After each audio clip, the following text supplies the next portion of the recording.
What happens when the world's most powerful tech CEO is forced to explain how truth became optional and profit took its place? When Congresswoman Alexandria Ocasio-Cortez walked into that hearing room, no one expected what was coming. With a calm, surgical voice, she didn't just question Mark Zuckerberg. She peeled away the mask Facebook had worn for over a decade. Not with shouting, not with grandstanding, but with a single unanswerable question. So, I can pay to lie? And right then, the room changed. He froze. The answers crumbled. The truth, or the lack of it, stood naked before a nation watching in silence. This is a dramatized story, but the emotions you're about to feel, the tension, the anger, the hope, they're very real. Because this isn't just about one man. It's about all of us and the world we risk when truth is up for sale. Not in temperature, but in tension. The kind of cold that clung to your skin, made you sit straighter in your chair, unsure whether to speak or even breathe too loudly. The U.S. Capitol's Committee Room 1100 stood like a courtroom dressed for war. Polished mahogany desks, echoing stone walls, and a ceiling so high it swallowed sound like a cathedral built for judgment. Light filtered in harshly from overhead, too white, too sterile, casting long shadows behind the nameplates lined across the front dais. Reporters whispered in half sentences. Their fingers twitched above notepads and phones, waiting, calculating when to click record. Cameramen adjusted tripods like snipers. Lenses refocused. Audio levels were tested, then tested again. And at the center of it all, sitting alone, perfectly centered in the frame, was Mark Zuckerberg. Still, unreadable, posture upright, fingers gently locked in front of him, like a man taught how to appear human under pressure. The light glared off his temple, making his skin appear more plastic than flesh. His expression? Neutral, almost unnervingly so. No blink, no twitch. Like someone who'd already practiced this moment in the mirror 1,000 times and still wasn't sure which version of himself the world would want. Then, the doors opened. There was no announcement, no call for order, just the whisper of hinges, the shuffle of footsteps, and the distinct, razor-sharp presence of Alexandria Ocasio-Cortez. She didn't smile. She didn't look left or right. She didn't need to. She moved with the silence of someone who didn't come to perform. She came to dissect. Her heels echoed louder than any voice had so far. Click, click, click. Each step like a countdown. She was dressed in charcoal gray, sharp-lined, restrained, her hair pinned back in a style that left her face completely exposed without distraction. Her eyes scanned the room, not like a guest, but like a surgeon entering the operating theater, evaluating every table, every face, every variable. She stopped, adjusted her microphone. Saturday and waited. Zuckerberg glanced toward her. Just for a second, his expression didn't change, but something else did. A flicker, almost imperceptible, passed behind his eyes. Something in the room shifted. Staffers leaned forward, phones lifted. Even the stenographer, normally mechanical in her movements, paused ever so slightly before placing her fingers back on the keys. It wasn't just anticipation. It was the eerie quiet before a scalpel breaks skin. No one said it aloud, but everyone felt it. She wasn't here to ask questions. She was here to expose answers. And perhaps, just perhaps, Zuckerberg, sitting frozen in the center of the world's largest information scandal, finally realized he wouldn't be able to code his way out of this one. Outside, the news trucks had already started cutting their teasers. Inside, viewers watching live had begun to lean forward. Comments sections filled up like flash floods. She's here. Zuck is gonna crack. She's going to ask what no one else has. They weren't wrong, because in less than 60 seconds, Congresswoman Alexandria Ocasio-Cortez would open her folder, flip to the first tab, look Mark Zuckerberg dead in the face, and ask a question so precise, so loaded, and so lethal, it would make a man worth $100 billion stutter on global television. And no one watching would want to miss what happened next. The moment Alexandria Ocasio-Cortez adjusted her microphone, the room seemed to still itself around her. She didn't offer a preamble. She didn't smile. There were no polite greetings or formal acknowledgments. She looked directly at Zuckerberg, voice steady, unshaken, and asked, "What month and year did you become aware of Cambridge Analytica?" The words weren't dramatic. They didn't need to be.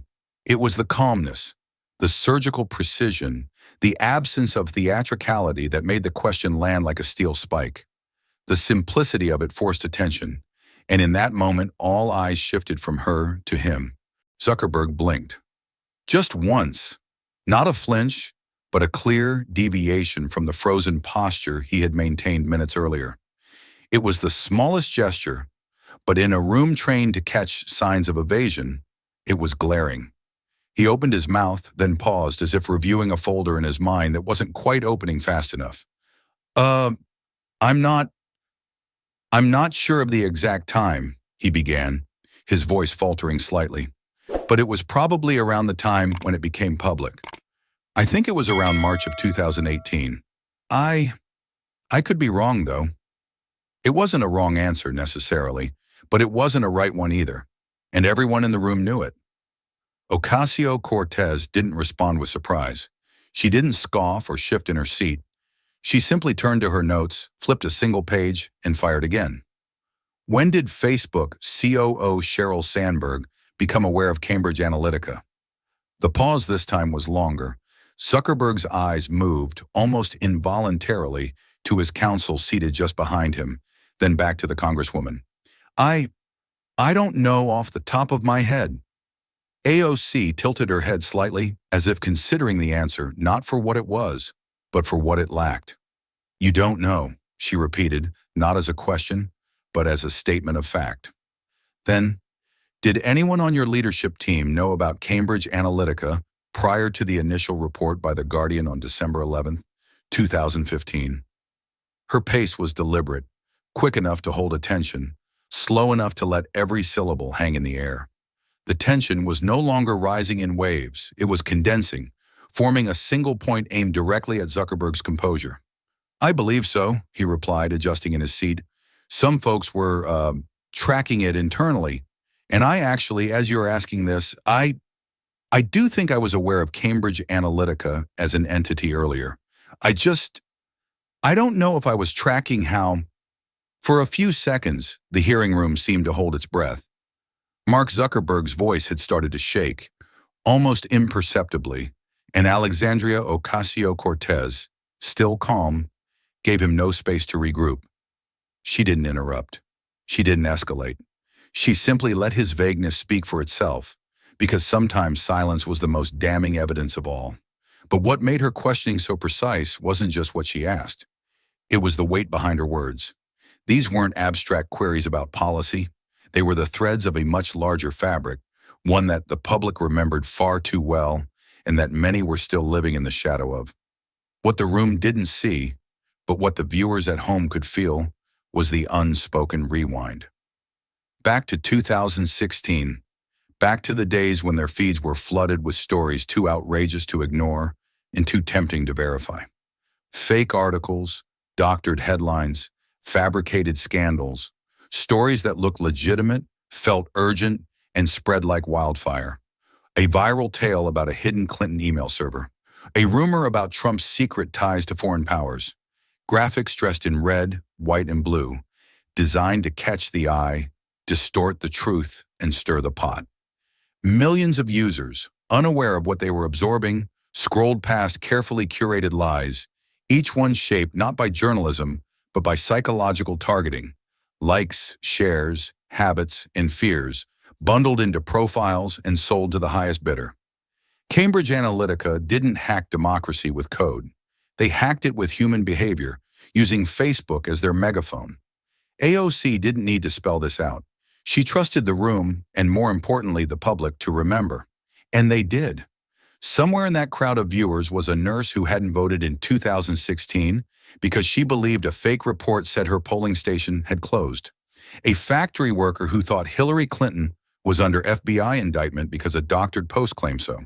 A student who shared dozens of memes designed to suppress turnout without realizing he had become a digital pawn. Ocasio-Cortez leaned in, voice level and composed, but there was a force behind her words now. This isn't just about data privacy, she said, eyes locked on Zuckerberg. It's about democratic integrity. Zuckerberg didn't immediately respond.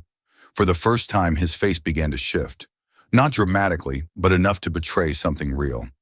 The confidence he had walked in with, the carefully practiced neutrality, began to dissolve at the edges. He blinked more frequently, his lips pressed together longer after each answer, as if silently bargaining with himself over what to say next. She continued, slowly layering her framework. This wasn't a question of technological error, but of moral failure. Not a coding bug, but a calculated business choice. Not a one-time scandal, but an opening in the system that allowed foreign and domestic manipulators to slip through without resistance. Every vague answer from Zuckerberg only strengthened her case, and she knew it. She didn't accuse. She built. Brick by brick, AOC laid the foundation of what this hearing would reveal. Not just the who or the when, but the why. Why lies had been allowed to travel farther than the truth. Why no one had pulled the plug when it mattered most. Why Facebook, a company that controlled the largest flow of information on the planet, seemed so reluctant to take responsibility for the consequences of that power. Zuckerberg shifted again in his seat. This time, it wasn't to adjust. It was to brace. Because for the first time since he'd entered that room, he seemed to understand that he was not simply being questioned, he was being cornered. And the real interrogation hadn't even started yet. The air in the hearing room had grown noticeably denser. Mark Zuckerberg was holding together, barely, but each new question from Alexandria Ocasio-Cortez seemed to press deeper than the last, peeling back layers he had no time to prepare for. And just as he tried to reassemble himself after the last round, she shifted. When did your COO, Sheryl Sandberg, learn about Cambridge Analytica? Her tone was flat, non-accusatory, but the simplicity of the question made it razor-sharp. Zuckerberg blinked once, then again, before answering with a rehearsed sort of hesitation. I'm not sure of the exact moment, Congresswoman. It was the same dance as before. Vague timelines, qualified language, the safety net of uncertainty. But AOC didn't flinch. She barely paused before pushing again. What about Peter Thiel? This name landed heavier than the last. It wasn't just a board member, it was the board member. A billionaire venture capitalist, co-founder of PayPal, early backer of Facebook, and one of the few Silicon Valley power players who had publicly supported Donald Trump. If Sandberg represented the face of corporate responsibility, Thiel was the symbol of calculated risk and quiet influence, and AOC had just said his name in a room full of cameras. Zuckerberg shifted slightly, an unconscious adjustment of his tie, and replied, I don't know how often we discussed Cambridge Analytica with Peter. It wasn't a denial, it was a retreat, and it didn't land well. The question, in its brevity, had opened a new door, not just into who knew what, but who chose not to act. For anyone listening closely, AOC wasn't just constructing a timeline. She was drafting a map of responsibility, tracing it upward and outward. Zuckerberg may have been the public face, but the decisions, the silences, the delays, they belonged to a circle far larger than one man. And though no one in the room could hear it, there was another narrative taking shape, reconstructed not through evidence, but through the power of implication. There was Peter Thiel, perhaps 2 years earlier, seated in a glass-paneled boardroom above the San Francisco skyline. A thick binder in front of him, filled with analytic projections and political behavioral data harvested from millions. A legal advisor raising a half-hearted concern about user consent, someone else brushing it aside. It's not illegal if no one sues. There was a long, imagined silence. Then a decision. Proceed. Of course, none of this was stated. It didn't need to be. AOC's line of questioning left room for the mind to wander, and that was the point. Her words were precise, but the space between them invited the public to ask their own questions. Questions about power, about silence, about what conversations never made it into the minutes of a meeting. She leaned forward slightly.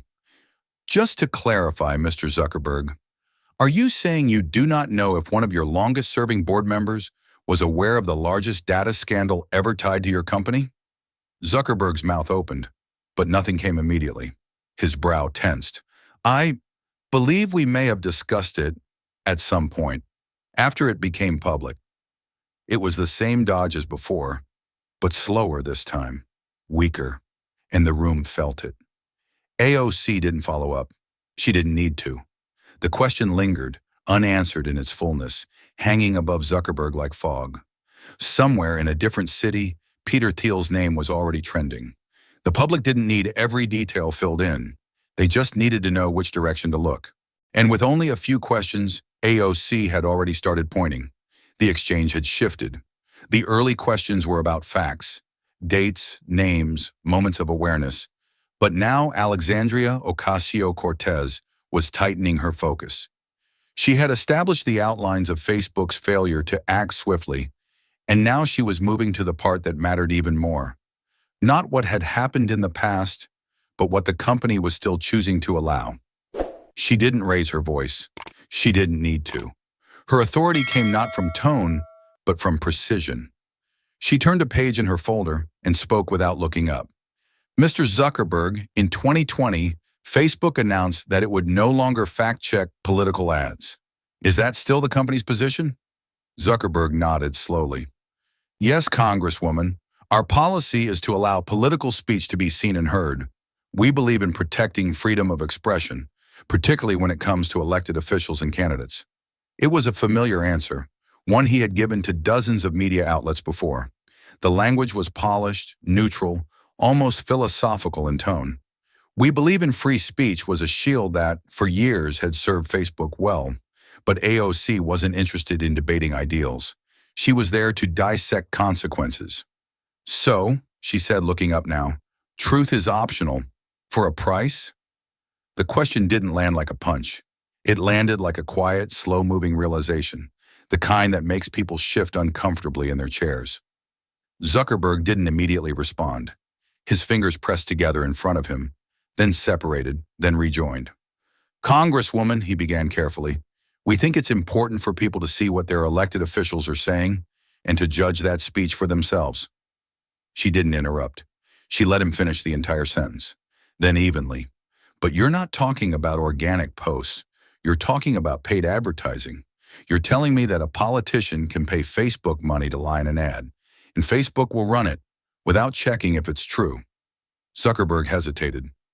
If the content doesn't violate our community standards, meaning it doesn't promote violence or voter suppression, we do not remove it. And you don't verify it? She asked. We don't send it to fact-checkers unless it crosses those specific lines. So again, she said, folding her hands on the desk, truth is optional for a price. There it was. Again, the phrase was beginning to echo. Not just in the hearing room, but in the minds of those watching. It was simple, sharp, and impossible to ignore. Every time Zuckerberg tried to cloak himself in the language of rights and fairness, AOC brought it back to a brutal clarity. Facebook was allowing candidates to buy lies. Period. This isn't about speech, she added after a beat.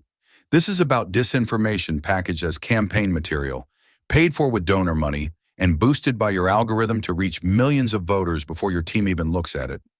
Zuckerberg shifted in his seat, eyes narrowing slightly, as if searching for the line that would make this look more nuanced than it was. We believe voters should be able to decide what's credible. That's why we don't remove most political speech. But you do remove misinformation about COVID-19, she noted.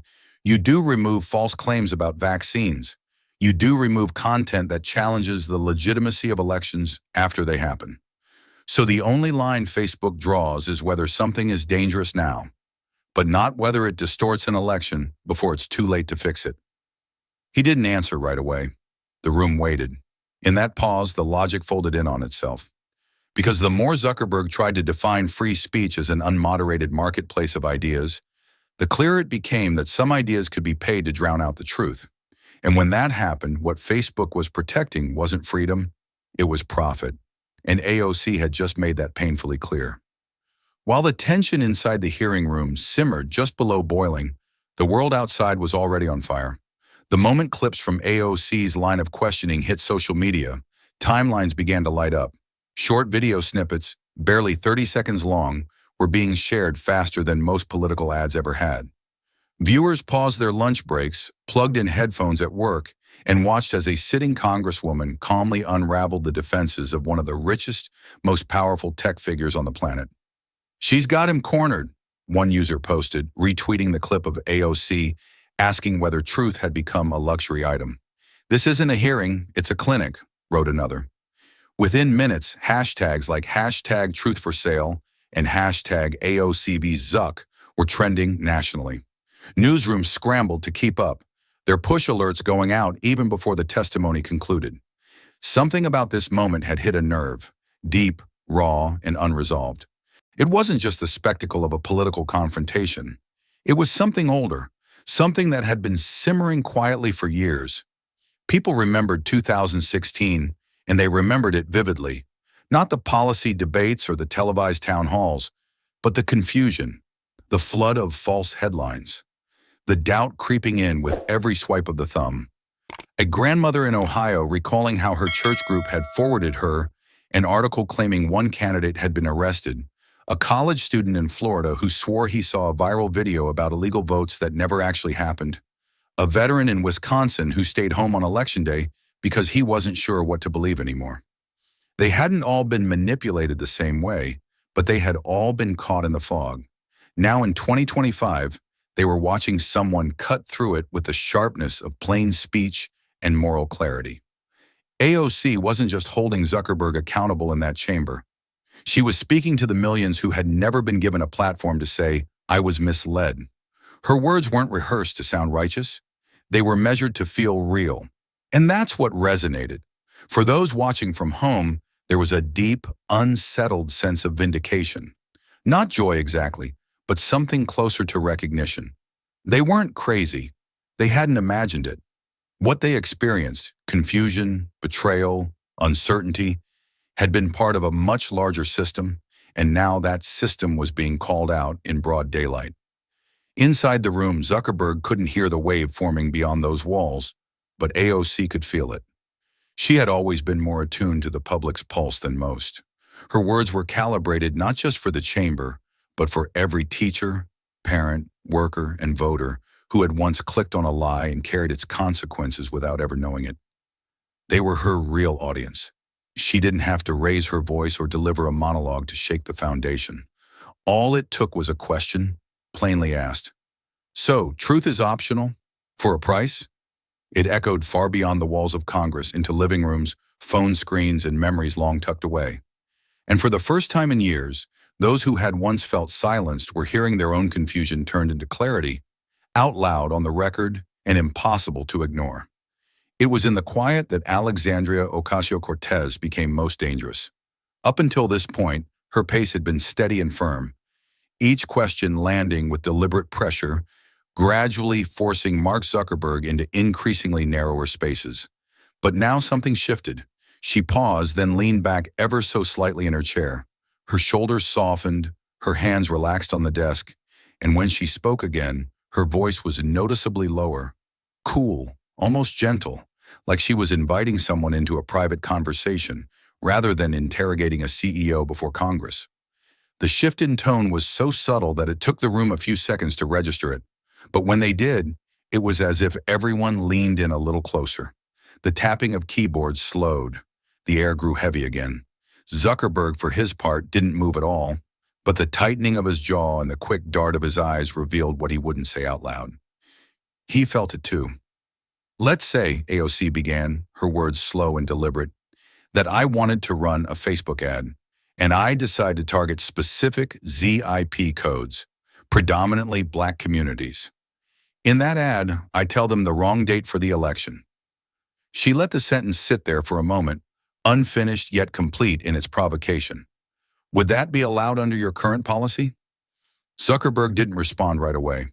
He blinked twice, his lips parting slightly as if he were about to answer, then pausing as if realizing no version of the truth would sound good when spoken aloud. His eyes flicked toward the committee chair, then back to AOC. For a man who had spoken at Davos, navigated antitrust hearings, and testified before Congress multiple times, it was one of the clearest signs yet that he had not anticipated this exact scenario, and certainly not delivered in this tone. "No, Congresswoman," he finally said. You couldn't do that. We, we have policies against voter suppression. That kind of content would be removed. She nodded slightly, appearing to accept the answer. But she didn't move on. She didn't blink. Instead, she tilted her head and asked, "And yet, you've said that Facebook does not fact-check political ads. So how would you know it was false before it spread?" This time, Zuckerberg faltered. We have teams that monitor for content that could cause imminent harm, he said. And when we identify potential voter suppression efforts, especially during the election season, we take them down. But, she interjected smoothly, if no one flagged it, if no one noticed in time, if it ran for days, maybe just long enough to confuse a few thousand voters in a close district, how would your platform stop that? He didn't answer immediately. A muscle twitched near his eye. The question wasn't a trap, it was a mirror. AOC had reframed the entire debate from abstract policy to tangible consequence. She wasn't talking about hypotheticals.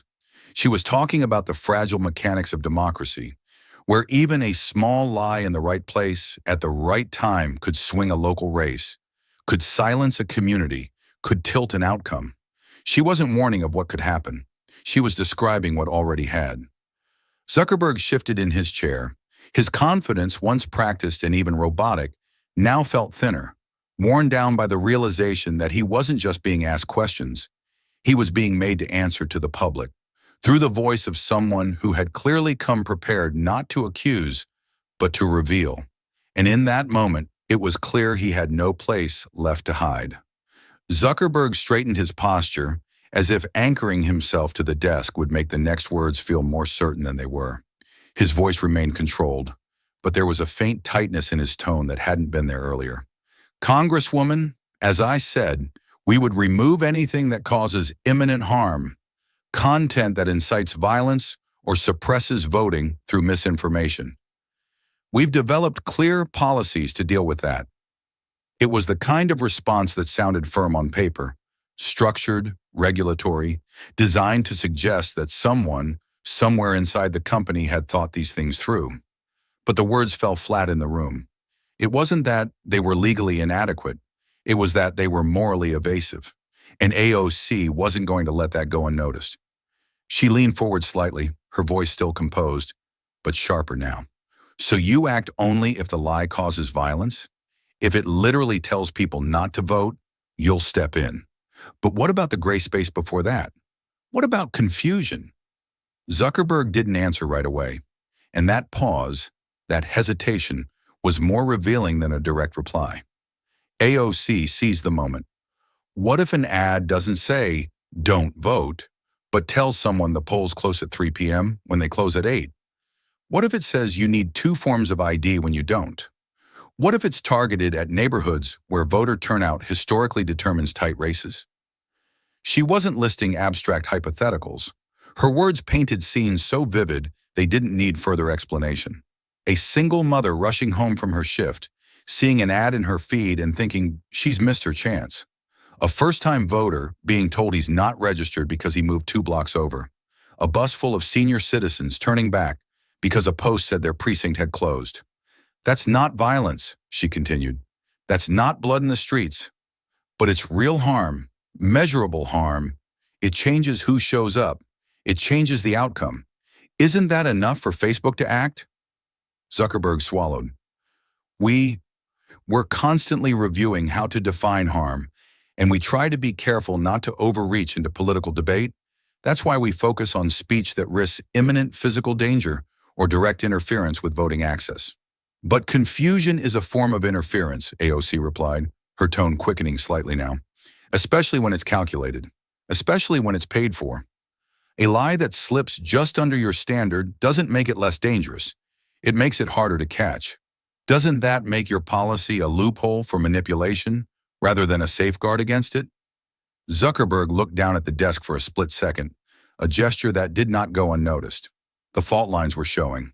Facebook's policies, crafted to avoid blame and litigation, were proving inadequate under the weight of real-world consequences. AOC wasn't asking for perfection. She was asking for responsibility. And the more Zuckerberg tried to retreat into policy language, the more brittle that language became. She let that tension hang, then added, The ads you allow don't need to tell people not to vote. They just need to tell them the wrong thing at the right time, and you let it happen. That final sentence was heavy with implication, not accusatory, not even angry, just devastatingly clear. She wasn't out to provoke a viral moment. She was drawing a map of failure, and each response from Zuckerberg was helping her complete it. Outside the chamber, the public wasn't dissecting legal frameworks or policy memos. They were thinking of the times they had hesitated, the moments they had second-guessed something they saw online, wondering if it was real. And now, hearing it laid bare like this, they were starting to understand that maybe that uncertainty wasn't random at all. Maybe it was engineered. Maybe it was allowed. And maybe, just maybe, Facebook knew that all along. The stillness didn't arrive all at once. It crept in, unnoticed at first, until it had wrapped itself around the room like a cold mist settling on bare skin. The hum of murmurs, the quiet shuffling of papers, even the rhythmic tapping of keys all seemed to slow as if the air had thickened. In that sudden, stifling quiet, heads began to turn. Staffers exchanged glances. Journalists froze mid-sentence. No one had to say it aloud. Something had shifted. Mark Zuckerberg, who just minutes ago sat upright with the practiced poise of someone who had faced down governments and markets alike, now seemed to shrink ever so slightly. His suit still crisp, his hands still folded. But the stillness had a different flavor now. He wasn't composed. He was calculating, searching, trying to find a handhold on the sheer cliff that Alexandria Ocasio-Cortez had just led him to. She didn't raise her voice. She didn't lean in. She didn't need to.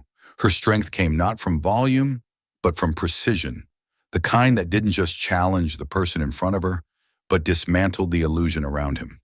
With a steady gaze, she asked the one question that stripped away the layers of policy, corporate strategy, and plausible deniability. If truth is optional, she said evenly, what happens to democracy? The words landed like a pin dropping in a cathedral, software clear, unmistakably final. Zuckerberg didn't speak. He blinked once, then again, and in that second blink, something gave way. His mouth opened slightly as if to respond, but no sound came. He glanced downward, the way a man does when he's looking for a version of the truth that won't burn his hands. But there was none. No policy memo to quote, no press-tested phrase to hide behind, just the question, sitting there like a lit match in a room soaked with gasoline, and so he said nothing. That silence became a kind of thunder. It rumbled through the room, settled in the chests of those watching, and radiated out far beyond the walls of Congress. Phones buzzed, screens lit up. Clips of that exact moment, Zuckerberg frozen, eyes caught in the storm, were clipped, captioned, and unleashed online within seconds. On Twitter, the phrase Zuckerberg's sweat moment spread like wildfire. News anchors repeated AOC's line with a reverence usually reserved for court rulings or scripture. If truth is optional, they said, their voices echoing across primetime and morning shows alike, what happens to democracy? Inside the hearing, even those who had sat through hours of procedural testimony knew they had just witnessed something else, something rare. This wasn't political theater. It was a crack in the mask of power, and in that space, no one reached for a follow-up. They let the silence speak. Eventually, Zuckerberg responded, not with conviction, not with clarity, just with survival. I think it's important for people to decide for themselves what's true. But the moment had already moved on. His answer fell like a leaf into an ocean. The weight had already shifted. The illusion had already torn. Because in that brief, breathless instant, what AOC had exposed wasn't just a policy failure. It was a crisis of principle. A company built on clicks, pretending neutrality while letting lies travel faster than truth. And the question lingered, not just in the chamber, but across a watching nation. It hung in classrooms, in kitchens, in break rooms, in the minds of people who'd once trusted what they saw online. Now they were left wondering, if the truth is no longer required, is democracy still real, or just something we remember from before the feed? AOC didn't press further. She didn't need to. She had already done what few ever do in that room. She hadn't just confronted power, she made it sweat. By now, the rhythm of Alexandria Ocasio-Cortez's questioning had become familiar, deliberate, precise, and relentlessly focused. She never rushed, never raised her voice. She didn't need to. Her words landed not with theatrical force, but with quiet devastation, each one building on the last like pressure beneath the surface. And just when it seemed the tension couldn't be drawn any tighter, she delivered the question that would cut straight through the room like a blade. "Let me ask you this," she began, her tone as steady as ever. "Under your current policy, could I run an ad on Facebook saying that a Republican member of Congress voted for the Green New Deal?" For a heartbeat, the room didn't move. No one coughed. No papers rustled. The question, on its face, was simple. But those listening, especially those in politics, media, and tech, understood instantly that it was something else entirely. It was a trap, yes, but a truthful one. And it was aimed at the fault line that Facebook had refused to close. The freedom to lie, paid for and amplified. Zuckerberg blinked. Then he blinked again. I don't know off the top of my head," he stammered, his words catching awkwardly in his throat. That was it. That was the moment. It wasn't loud. It wasn't dramatic. But it was undeniable. The chamber seemed to seize. A silence so thick it felt as though the air itself had pulled away. The pause that followed wasn't just uncomfortable. It was aggressive, sharp-edged, and suffocating. People turned to one another as if to confirm they'd heard correctly, their expressions shifting from intrigue to something closer to alarm. The CEO of one of the most powerful information platforms in human history had just admitted, on the record, that he didn't know if someone could lie in a paid political ad, and Facebook would let it happen. Ocasio-Cortez didn't gloat. She didn't smirk. She didn't need to. The moment had landed with such clarity that it required no further embellishment. She held her posture, letting the silence speak louder than any follow-up. The weight of the question wasn't just in the example itself, it was in the broader implication. If Facebook couldn't or wouldn't say no to something that blatantly false, then there was no meaningful boundary at all. The gates were open. The lies could flood in. Zuckerberg looked as though he realized it too, but far too late. His mouth opened again, then closed. He gave a half shrug, almost imperceptible, the kind that a person makes when there's no good answer left, just outcomes to manage. In that frozen instant, what AOC had done was redefine the debate. She had moved the discussion from the abstract language of free speech and platform neutrality into something raw and tangible. She had transformed it into a single hypothetical so real, so politically volatile, that it shattered whatever veil of distance Facebook had used to justify its policies. The room wouldn't recover quickly. People would remember that moment not for what was said, but for what wasn't. For the fact that a lie, clearly false, easily checkable, might still find its way onto millions of screens, simply because no one at the top was willing to say no. And that realization didn't just shake the room, it rattled the country. The room was still recovering from the blow of the last question, but Alexandria Ocasio-Cortez wasn't finished. She wasn't here to win a single moment. She was here to unravel the system behind it. And so, without raising her voice or shifting her expression, she began to unpack the very thing that had allowed such a moment to exist in the first place. "Just to be clear," she said slowly, each word chosen like a scalpel, "Facebook's policy does not prohibit false information in political ads unless it poses what you define as imminent harm. Meaning, unless it incites violence or actively suppresses voting, you allow it to run." Zuckerberg didn't interrupt. He knew better now, but he didn't nod either. The silence between them grew heavy again, not tense like before, but dense, like a courtroom about to hear the verdict it already suspects. "That's the loophole," AOC continued. "That's the escape hatch that allows paid disinformation to pass through unchallenged. You're not regulating the truthfulness of what's being said. You're only checking for physical danger. But what about democratic danger? What about the kind of damage that doesn't break bones, but breaks trust?" She didn't wait for an answer. Instead, she turned her attention to history. Not abstract theory, but cold, hard examples. In 2000, flyers were circulated in black neighborhoods in Florida telling residents that if they had unpaid parking tickets, they could be arrested at the polls. Thousands didn't vote. No violence, no incitement, just fear, just confusion. In 2008, robocalls went out the night before the election, telling voters in Virginia that their polling places had changed. They hadn't, but many never showed up.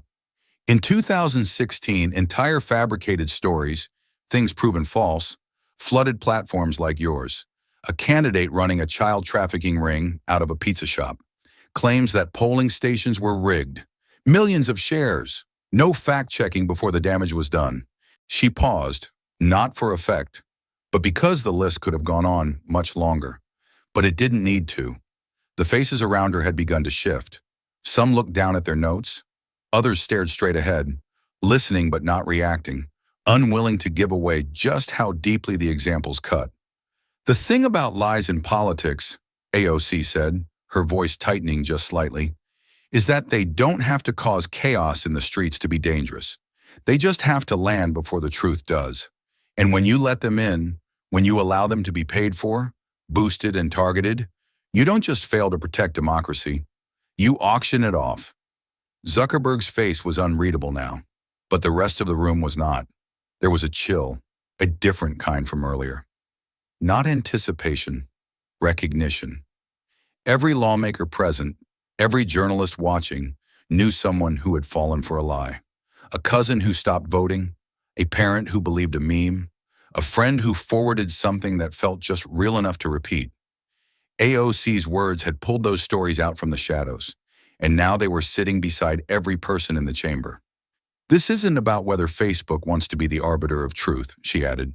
It's about whether you're comfortable being the platform for paid deception, so long as it's not physically violent. No one answered her, not because they couldn't, but because there was nothing left to say that wouldn't sound like surrender. She had exposed the loophole, not with anger, not with outrage, but with clarity. And sometimes clarity is the most dangerous weapon of all. The moment spread like wildfire. It began as a short clip, just 17 seconds long.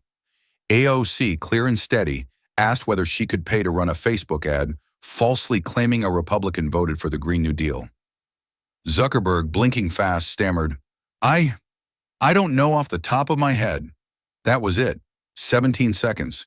No dramatic music, no raised voices, but it hit with the force of a political earthquake. Within hours, the clip had been uploaded, reposted, subtitled, dissected, and replayed across every major platform. News outlets ran it at the top of the hour with bold headlines. Social media platforms were flooded with versions of it. Cropped for Twitter, stitched on TikTok, recapped on Instagram stories. Cable news panels froze it frame by frame. Tech journalists called it Zuckerberg's accountability crisis. Political reporters dubbed it the Green New Deal trap. And while the world outside reacted with shock, inside the hearing chamber, Mark Zuckerberg began to crack. He hadn't lost control of his words, not exactly, but the confidence, the polished restraint that had carried him through countless congressional appearances, was unraveling. The repeated questions, the deliberate logic, the public's reaction bleeding through the walls, it was all building pressure. His hands, which had rested calmly before him earlier, were now clasped tightly, his shoulders no longer squared. His answers became clipped, his tone defensive. The small cracks in composure had grown visible, undeniable. He looked tired, not physically, but politically, like a man realizing in real time that his usual defenses no longer worked. The phrasing that had once shielded him, "We value free speech. Our policy focuses on imminent harm. We believe in giving people the tools to decide what's true." Those lines now rang hollow, drowned out by the clarity of a single hypothetical that exposed everything. Across the room, Alexandria Ocasio-Cortez remained still, not passive, anchored. She didn't gloat. She didn't press the advantage. She simply observed. Her stillness wasn't for effect, it was experience. She had seen power flinch before, had learned that sometimes the best way to deliver impact wasn't to shout over the wreckage, but to let the silence speak for itself. She watched him, not with contempt, not even with satisfaction, but with a kind of practiced patience. This wasn't about scoring a headline. It wasn't even about winning a political point. It was about exposing a truth that had been too long buried beneath PR statements and algorithmic abstractions. The truth that no matter how carefully a company words its policies, if it profits from confusion and evasion, then it must be held accountable in plain language. As Zuckerberg shifted again in his seat, wiping his palm once against his thigh, he seemed to understand that something irreversible had happened. The room had changed. The country had heard. And his silence, his inability to answer a question with a simple yes or no, had said more than 1,000 press releases ever could. Outside, the headlines would keep rolling.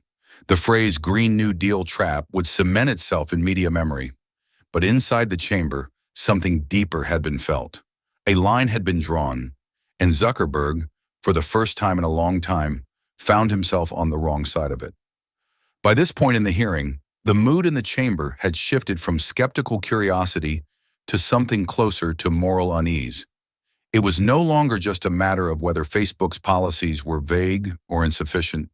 It was whether they had been deliberately designed to accommodate a marketplace where the truth had a price tag. And Alexandria Ocasio-Cortez was ready to name that price out loud. She opened a fresh page in her folder, but didn't look down as she began. "Let's be honest about what's really happening here," she said, her voice composed but unwavering. "On Facebook, the truth doesn't compete on an even playing field. It competes against whoever's willing to pay to drown it out." Mark Zuckerberg leaned slightly forward, sensing the shift in tone. "We provide a platform," he replied carefully. "We don't control political spending. We simply give people the space to express their views and make decisions for themselves." AOC didn't blink. "That's not neutrality. That's a business model." She gave the sentence just enough space to land before continuing. "You've created an ecosystem where campaign dollars, not credibility, determine reach. A candidate telling the truth organically reaches a few thousand. A candidate with a lie and a checkbook reaches millions. And your platform doesn't just allow it, it rewards it." Zuckerberg tried again to insert distance between Facebook and the content it hosts. "We don't take a position on the content of political speech," he said. "We leave that judgment to the voters." "But you do take their money," AOC said, sharp and clear. "You take their money, amplify their message through your algorithms, and call it fairness. But there is no neutral when one side is buying silence." The line drew a perceptible reaction. A few heads turned. Pens stopped moving. Even the committee members who had seemed distracted earlier were paying attention now. It was the kind of sentence that cut through legal jargon and policy nuance and laid bare what so many people had felt but struggled to articulate. Zuckerberg's face tightened. He reached for the old defense again, almost reflexively. "We believe in giving voice to everyone, regardless of their viewpoint." AOC didn't raise her voice. She didn't need to. "And yet, the loudest voices on your platform aren't the most informed. They're the best funded. That's not free speech. It's paid manipulation. And when that manipulation comes wrapped in falsehoods, your platform has no obligation to intervene." She paused only briefly, then added, "Let me ask you something. If someone pays you to spread misinformation that shifts a critical election, and it meets none of your thresholds for imminent harm, do you still call yourself neutral after that? Or are you just an auctioneer?" Zuckerberg didn't answer immediately, and in that pause, something became clear to the room. He wasn't just trying to protect Facebook's policy. He was trying to protect the illusion that the company hadn't already become what she described. AOC leaned back slightly, her point made. "Democracy doesn't die when people argue," she said. "It dies when people no longer know what's real, and when the truth can't afford the cost of being heard." That sentence didn't need explanation.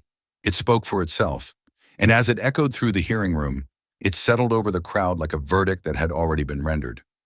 No further rebuttal could undo what had just been exposed. In Facebook's world, speech wasn't just free, it was for sale. And democracy, in that equation, came second. The words were still hanging in the air when they began to settle into living rooms across the country. While AOC laid out the price of truth in a hearing room filled with microphones and marble, her voice was already finding its way into places that rarely feel seen in moments like this. In a modest home outside Flint, Michigan, a grandmother sat quietly at her kitchen table, her hand resting on a ceramic mug that had long gone cold. Her television was tuned to the hearing, not because she expected to see herself in it, but because she knew the damage it described. She had lived it. She remembered 2016 like it was yesterday. The church bulletins passed around with misleading voting times, the sudden influx of news stories on Facebook that made her question whether her vote would count. It wasn't violent. No one threatened her. But something more subtle had crept in, a confusion that made her hesitate. That moment of doubt stayed with her, and hearing AOC name it so plainly was like hearing someone finally speak the truth she hadn't known how to say. Down south in Georgia, a first-time voter scrolled through his phone, earbuds in, eyes fixed on the clip replaying over and over again. He was 22, full of opinions, but cautious. He'd grown up online, knew not to trust everything he saw, but still, he remembered seeing a video claiming his district had changed polling places. It was professionally done, full of graphics, and it made him question whether he had the right information. He ended up not voting that day. He told himself it was because of work, but deep down, it was because he didn't know what was real. Hearing AOC speak now, he didn't feel shame. He felt something closer to relief. He wasn't alone. In Pennsylvania, a laid-off factory worker sat with a half-assembled puzzle spread across his coffee table, and the hearing playing low in the background. He hadn't voted in the last election, not because he didn't care, but because everything he saw online seemed to cancel itself out. He remembered headlines claiming his state's vote wouldn't matter, that it had already been decided. He remembered a sponsored post telling him there was no point. At the time, it felt believable. Today, as he heard AOC say, "Democracy doesn't die when people argue. It dies when people no longer know what's real." He felt something stir in his chest. A memory, maybe, or a recognition. He turned the volume up. They were different people, in different places, but they shared the same experience, the erosion of clarity. The quiet doubt that slips in when the truth isn't loud enough to fight what money can buy. And as AOC's voice traveled beyond the walls of Congress and into their homes, each of them responded in the same way. Not with outrage, not even with surprise. They nodded, because they knew this manipulation by heart. They had seen it, felt it, lived it. Now finally someone was saying it out loud. And they weren't just watching, they were listening. Maybe for the first time in years, they felt like the story being told wasn't just about power and policy. It was about them. As the hearing pressed forward, something subtle but irreversible had begun to shift. The energy no longer belonged to the panel, nor to Zuckerberg's well-rehearsed statements. It belonged to Alexandria Ocasio-Cortez, and to the truth she had been methodically laying bare. Each exchange, each follow-up, had peeled away another layer of Facebook's carefully constructed defenses. And now she was ready to land the final point of this round. Not with confrontation, but with clarity. She glanced at her notes once more. Not because she needed to, but to give the room space to breathe, if only for a second. Then, without lifting her voice or altering her cadence, she delivered the line that would cut deeper than any headline or soundbite. "This isn't about platform policy," she said. "This is about platform ethics." The room didn't react immediately, but the meaning was unmistakable. She wasn't accusing Facebook of merely failing to moderate content. She was calling out a deeper failure, the abandonment of responsibility under the guise of neutrality. She was drawing a line between what a company could allow and what it shouldn't. And in that distinction, she made it clear. Power without accountability is not innovation, it's negligence. Mark Zuckerberg, hearing the shift, tried to regain footing. He straightened his back, adjusted his microphone, and began to speak. But something about his tone had changed.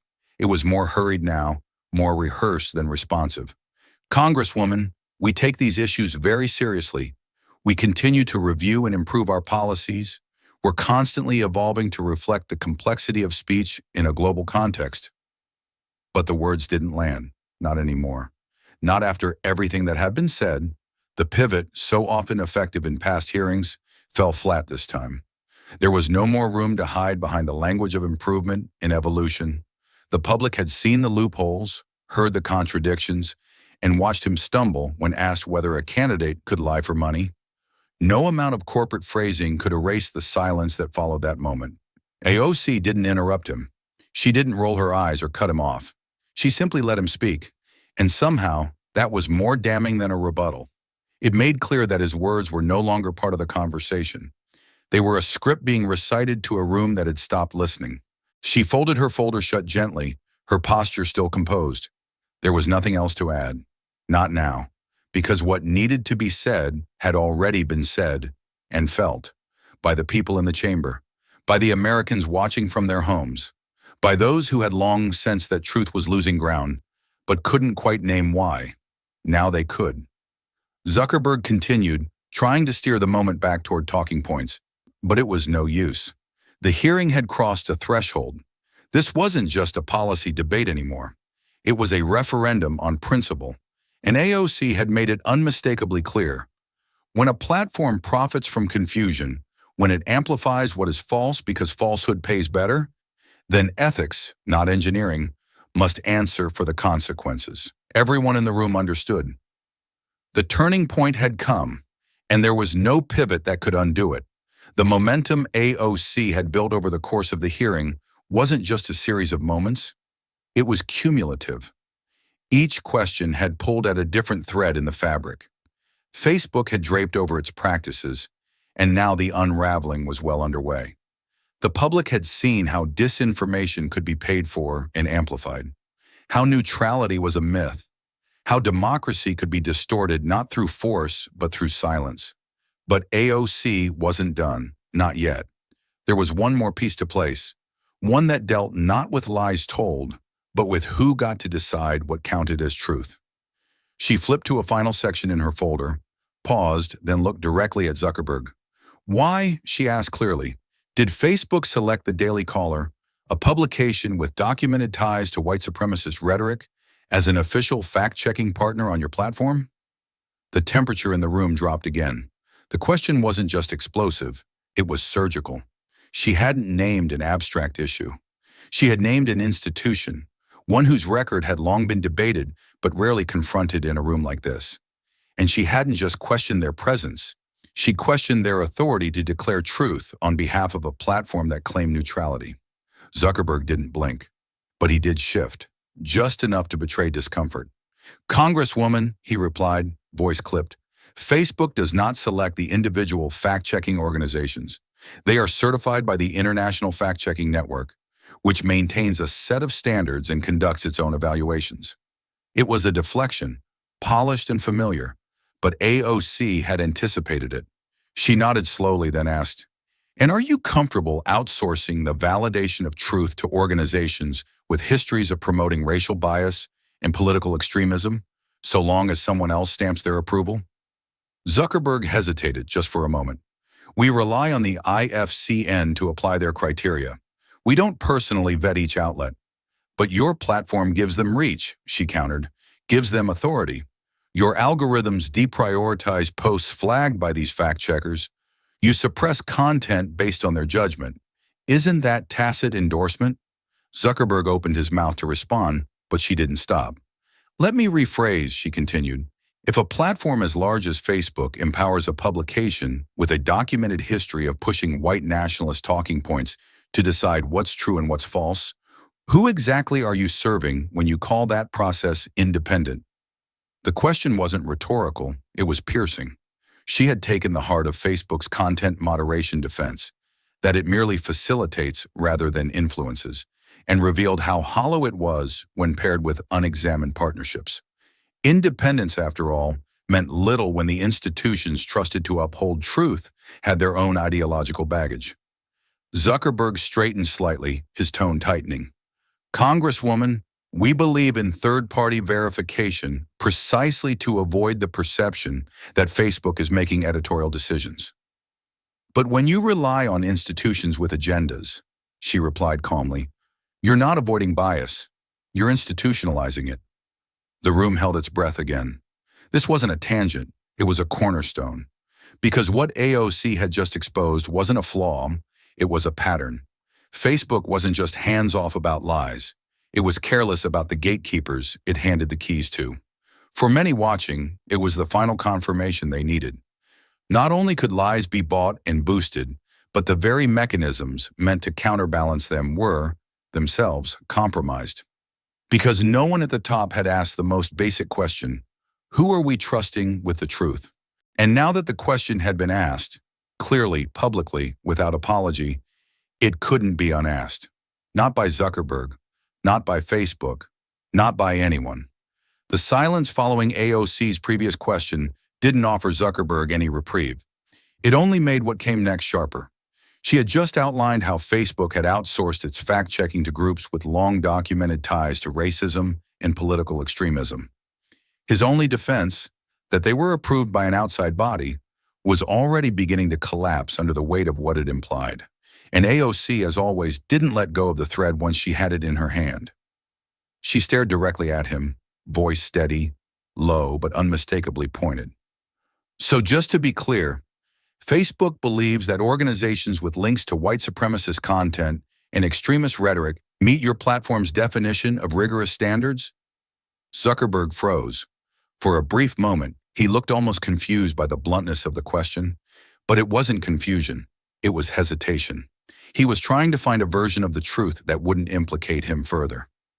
I wouldn't characterize it that way, he finally said, his voice faltering. We don't make those judgments ourselves. The International Fact-Checking Network certifies them. AOC didn't need to raise her voice. The power was in the clarity. No one's asking what they decided. I'm asking you, as the CEO of Facebook, do you think it's acceptable that your platform gives authority to groups tied to racist ideology? Because from where many people stand, that's what your company's doing. Zuckerberg shifted in his seat, his hands now visibly tense. The once polished delivery was unraveling. The discomfort wasn't just in his tone, it was in the realization that the wall he'd been leaning on, the claim of third-party independence, was no longer protecting him. He had built the platform. He had enabled the partnerships. And now he was being asked to account for what, exactly, that structure had allowed to take root. And what it had allowed was worse than negligence. It was architecture. Because disinformation doesn't spread randomly. It flows through pipelines, coordinated networks of fringe websites, viral posts, alternative media pages that all link back to one another, repeating the same falsehoods until they appear real by sheer volume. These networks are designed to exploit algorithms, to appear just credible enough to avoid takedown, just provocative enough to trigger clicks, and just well-funded enough to boost their visibility. When Facebook handed the label of fact-checker to groups with ideological agendas, it gave those pipelines legitimacy. Suddenly, the disinformation wasn't just getting through. It was wearing a badge of credibility issued by Facebook itself. And those watching at home, those who had scrolled through posts flagged by these neutral third parties, those who had seen real news buried while conspiracy pages rose, had long suspected something wasn't right. Now AOC had given them the language to describe it. Zuckerberg tried once more to frame it as a misunderstanding. Congresswoman, we don't endorse the views of any fact-checker. We trust the process they go through. But she stopped him with a single sentence. And when that process leads to hate, what exactly are you trusting? That was the heart of it, the core. Not the algorithm, not the interface, not the funding model, but the ethics of trust. Who is trusted to define truth? Who gets the microphone? And who gets silenced under the weight of a broken system? Zuckerberg had no real answer, and by now, no one expected him to. Because what AOC had just exposed wasn't a glitch. It was the design. The room had grown heavier with each exchange, each unanswered question, each careful unraveling of Facebook's carefully crafted public image. Alexandria Ocasio-Cortez hadn't rushed. She hadn't raised her voice, but she had built something undeniable, an architecture of consequence. Now, as she neared the end of her time, she delivered the final structural blow, the one that collapsed all the excuses, the deflections, the technical jargon that Mark Zuckerberg had clung to like a lifeline. You built the algorithm, she said, her voice low and unwavering. You profit from the clicks. Don't pass the blame. She didn't follow the sentence with a pause or a flourish. She let it stand exactly as it was, as if it were a final entry in the record. In that moment, Something in Zuckerberg changed. Not dramatically, not visibly to the untrained eye, but to anyone who had been watching him over the last hour, the shift was clear. His shoulders had lost their rigidity. The glint of calculated distance in his eyes had dulled. The well-rehearsed vocabulary he had leaned on. We're evolving. We rely on partners. We believe in transparency. Had been emptied of its meaning, drained by the relentless logic of AOC's questioning. What was left now was not a CEO defending his company. It was a man cornered by the weight of what he had allowed, and the impossibility of talking his way out of it. He looked down, not at his notes, but at nothing in particular. His fingers fidgeted slightly on the desk, as if unsure what to do with themselves now that words had failed him. The silence that followed was not the kind of silence that accompanies a finished answer. It was the kind that signals collapse. No longer strategic, no longer a pause. It was the quiet surrender of a man who, in that moment, had nothing left to say. And this time, the silence belonged to him. It was not a victory lap for AOC. She remained composed, steady, offering no sign of triumph. She knew this wasn't about winning. It was about revealing. And what had just been revealed was a truth far more powerful than any statement Zuckerberg might have tried to make. That Facebook's harm wasn't accidental. It was profitable, and that profit was designed, click by click, algorithm by algorithm, policy by passive policy. Disinformation didn't go viral by accident. It went viral because Facebook made it easy, amplified it, recommended it, rewarded it. And every time someone clicked, whether out of anger, curiosity, or fear, Facebook got paid. Zuckerberg opened his mouth once more, almost reflexively. "Congresswoman," he began, but the word trailed off. There was no follow-up, no sentence, just a breath caught in a space where the usual corporate defense no longer fit. AOC didn't press him. She didn't need to. Everything had already been said, and more importantly, felt. Not just by those in the room, but by those watching across the country. People who had long suspected that the world's largest communication platform wasn't built to protect them, but to exploit them. This was the moment of collapse, not in spectacle, but in substance. It wasn't a breakdown of temper or headline-making gaffe. It was the unraveling of the illusion that Facebook could separate itself from the consequences of its design. And in the quiet that followed, everyone knew. What had been exposed could no longer be buried. What had been revealed could not be undone. And the man at the center of it, once invincible behind layers of code and policy, now sat in the stillness of his own making, with no place left to hide. The air inside the chamber was no longer tense. It had gone still, as if the room itself had given up pretending this was just another hearing. The usual rhythms, question, answer, rebuttal, had all unraveled. What remained was the core, power, responsibility, and the uncomfortable distance between the two. Alexandria Ocasio-Cortez had spent her allotted time dismantling that distance piece by piece. Now she leaned in, not physically but with intent, and asked the final question. "Do you believe your platform is neutral when it profits from lies?" The room went quiet again, though not out of surprise. By now, the public had learned that what Facebook called neutrality often served as camouflage. What made this moment different was that there was no more room for ambiguity. Zuckerberg looked up. He opened his mouth, closed it again, then said, "That's complicated." It wasn't an answer. It was a retreat, one last attempt to blur what had already been made clear. AOC didn't blink. She didn't raise her voice or show frustration. She simply replied, "No, it's simple. We either protect democracy or we sell it." There it was, succinct, undeniable. The final distillation of hours of testimony and years of harm. The line wasn't partisan, it wasn't ideological, it was moral, and it left no space to hide behind markets, algorithms, or policy frameworks. Either truth held value on its own, or it was just another product to be packaged and sold. Zuckerberg didn't respond. He didn't have to, because in that moment, the silence didn't just speak, it confirmed. The question had been asked for the record, but it was meant for the country, and everyone watching knew. The answer wasn't complicated, it was just inconvenient. The hearing had ended, but the conversation was only beginning. As the doors to the chamber closed behind Alexandria Ocasio-Cortez, the footage was already circulating, not just on news sites, but everywhere. Within minutes, clips of her final exchange with Zuckerberg were being clipped, shared, and reshared across every platform with a heartbeat. It wasn't the length that made it powerful. It was the precision. Do you believe your platform is neutral when it profits from lies? That's complicated. No, it's simple. We either protect democracy or we sell it. Those three lines were uploaded, subtitled, and cut into reels and reactions. Teachers paused their civics lessons to play the exchange. Students in public high schools watched in stunned silence. Veterans sitting around kitchen tables shared the clip with the subject line, "You need to see this." TikTok teens set it to music, pairing AOC's words with images of ballot boxes, protest signs, and newspaper headlines from past elections. What started as a congressional hearing quickly became something more, a national moment of recognition. The internet, often accused of erasing context and nuance, in this instance preserved it perfectly.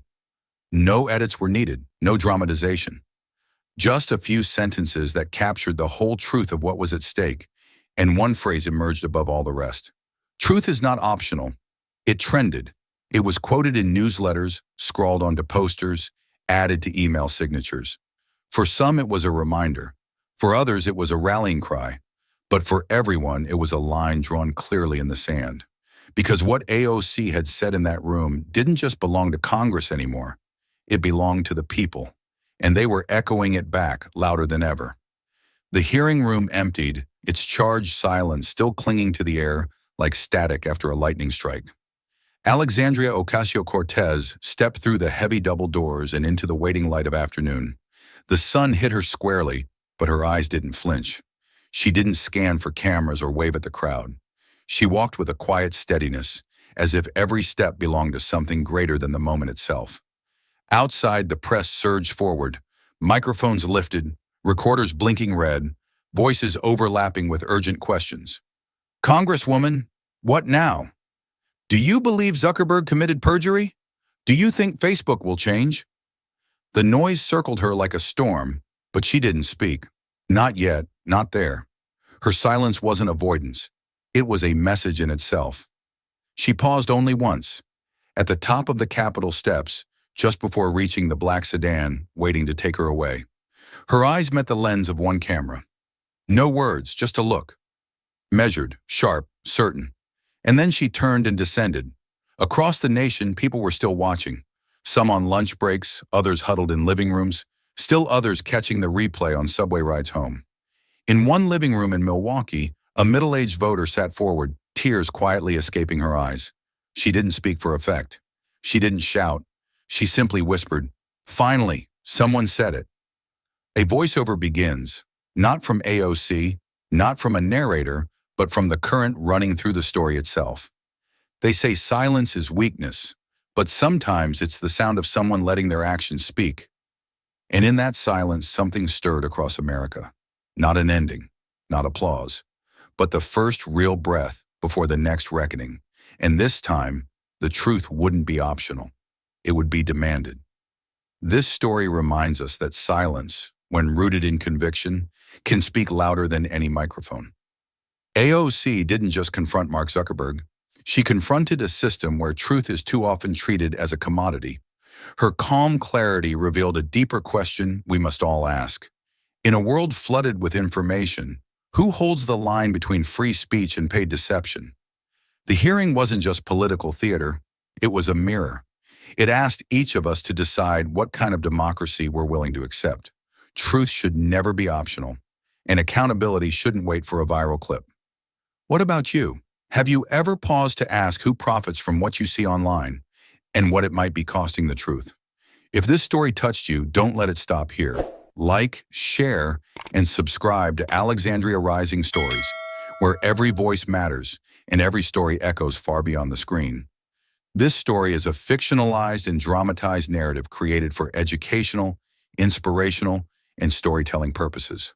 While it may be inspired by real public events, people, or societal issues, it includes imagined dialogue, reconstructed scenes, and character interpretations meant to highlight broader themes of justice, dignity, and resilience. Any resemblance to actual events or individuals beyond public knowledge is purely coincidental. We do not intend to defame, mislead, or harm, but to invite reflection and meaningful conversation. Thank you for watching Alexandria Rising Stories.